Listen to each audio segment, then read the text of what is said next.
Mina olen Mae, ma õpin klassiõpetaja eriala teisel kursusel ja see on integreeritud õpe, nii et ma saan kohe magistri kätte. Ma olen Ketlin, ma õpin klassiõpetajaks ja ma olen esimesel kursusel. Klassiõpetaja õpetab 1. kuni 6. klassi õpilasi ning lisaks peab klassiõpetaja valima ühe kõrvaeriala, mida ta saab õpetada siis kuni 9. klassi lõpuni.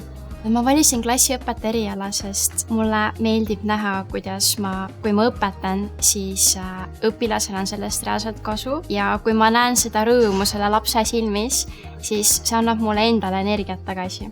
Minu arvates klassiõpetaja roll on ehitada vundamenti, et õpilased saaksid ehitada sealt edasi oma teadmisi tulevikuks. Ehk siis minu arvates on klassiõpetajal väga oluline roll õpilase kujundamisel, et temast saaks iseseisev inimene, kes oskab teha elus õigeid valikuid ja kellel on vähemalt alusteadmised erinevatest eluvaldkondadest. Mina valisin selle eriala sellepärast, et mulle väga meeldib töötada lastega ja ma tahan, et koolis lastel või õpilastel siis oleks turvaline ja toetav õpikeskkond. Ma kindlasti soovitaksin kõikidel inimestel tulla klassiõpetajaks õppima.